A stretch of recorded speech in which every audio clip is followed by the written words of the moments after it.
बिस्मिल्लाहिर्रहमानिर्रहीम। जी दोस्तों, बिल्कुल आपने सही पढ़ा और समझा और सुना कि शैतान आपके कान में पेशाब कर जाता है।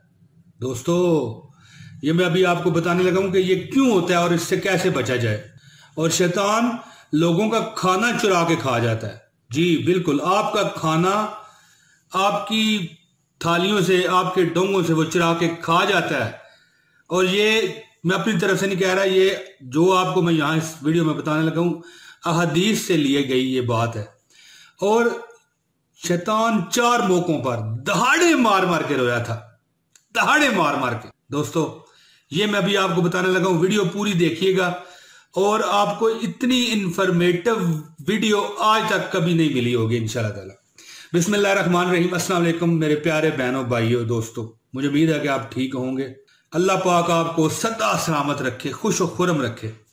दोस्तों, शैतान मोमिनों को गुमराह करने के लिए 7 मोर्चों पर बैठता है। 7 मोर्चों पर 7 मोर्चे इस्तेमाल करता है। वो कौन कौन से हैं? पहला मोर्चा कुफर का है, कुफर पर लगाता है। अगर उस पर नाकाम हो जाए मोमिन, उस पर शैतान पर जीत ले ले, तो फिर बिदत के मोर्चे पर आके बैठ जाता है। वो बिदत करवाता है। बिदत उसे कहते हैं कि जो नबी पाक सल्लल्लाहु अलैहि वसल्लम ने ना बात की हो, वो हम अपने इस्लाम में, अपने मजहब में उसको दाखिल कर लें। हाँ, अगर खुलफाए रशीदीन से वो बात साबित हो तो वो फिर बिदत हसना होती है, उससे कोई मतलब गुनाह नहीं होता। इसके बाद अगर यहां पर बिदत पर नाकाम हो गया तो फिर कबायर पर आ जाता है। कबायर किसे कहते हैं? कबीरा गुनाहों को। फिर सगायर पर आ जाता है। सगायर किसे कहते हैं? सगीरा गुनाहों को। और अगर इन दोनों मोर्चों पर भी अगर शैतान नाकाम हो गया, मोमिन जीत गया, तो फिर मुबाहात पर आ जाता है। मुबाहात कहते हैं फजूल किस्म की बहस को, फजूल बातों को और फजूल किस्म के कामों को। और इससे ये मुराद भी ली जाती है कि मोमिन को वो इताते इलाही, इताते खुदाबंदी से दूर करने की कोशिश करता है। अगर इसमें भी वो नाकाम हो जाता है तो फिर मोमिनों को गैर अफजल अफवाल, गैर अफजल अमाल करने की तरगीब देता रहता है। वो आपके इर्द गिर्द मक्खियों की तरह बिन बनाता फिरता है, आपके खून में वो भागता है। और फिर अगर इस मोर्चे में भी वो नाकाम हो जाता है तो दोस्तों फिर वो आखिरी मोर्चा संभालता है। वो कौन सा है? बदकार दुश्मनों को आपकी एज रसानी पर, आपको तकलीफ देने पर मसल्लत कर देता है। नबी पाक सल्लल्लाहु अलैहि वसल्लम का इरशाद ग्रामी है कि शैतान तुम्हारे काम में, हर काम में शरीक रहता है। शैतान लोगों का खाना चुरा के खा जाता है। वो कैसे, मैं बताऊंगा। शैतान इंसान के साथ खाता भी है और उसके साथ सोता भी है। और शैतान किसके कान में पेशाब करता है, ये गौर से सुन लीजिए दोस्तों। ये सबसे मेन बात है आपकी। आप इससे कैसे बच सकते हैं? दोस्तों, जो शख्स सुबह देर तक सोता रहता है, जो शख्स सुबह देर तक सोता रहता है, हाय हाय हाय हाय, देख लें, अब अपनी अपनी आदत पर गौर कर लें।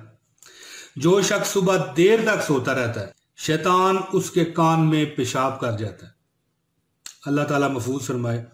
और शैतान से महफूज रहने के लिए औज़ु बिल्लाहि मिनश शैतानिर रजीम, बिस्मिल्लाहिर्रहमानिर्रहीम। ये बिस्मिल्लाह जो है आप हर काम के शुरू में करें। शैतान वहां से तबाह बर्बाद होके वहां से उखड़ के निकल जाएगा। और दोस्तों, ये अहकामात मेरे नहीं है, अल्लाह और उसके रसूल के हैं। और शैतान से पनाह मांगा करें। किस तरह? औज़ु बिल्लाहि मिनश शैतानिर रजीम और ला हौला वला कुव्वता इल्ला बिल्लाहिल अलीय्यिल अज़ीम। ये अमाल हैं आपके। और दोस्तों, शैतान अपनी हिस्ट्री में 4 बार दहाड़े मार मार के, कूके मार मार के, पीट पीट के रोया है। वो 4 वाकयात और 4 मौके कौन से थे दोस्तों? सुनिए और अपनी मालूमात में इजाफा कीजिए।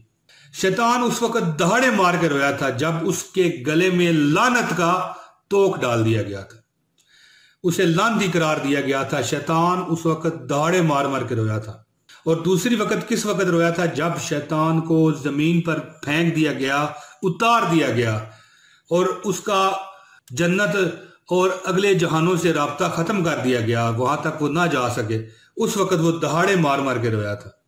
और तीसरी मर्तबा उस वक्त रोया था जब मेरे आका शाफाए महशर, साकी कौसर, हजरत मोहम्मद मुस्तफा हबीब खुदा सल्लल्लाहु अलैहि वसल्लम की पैदाइश हुई, वो दुनिया में तशरीफ लाए, तो शैतान दहाड़े मार मार के रोया था दोस्तों उस वक्त।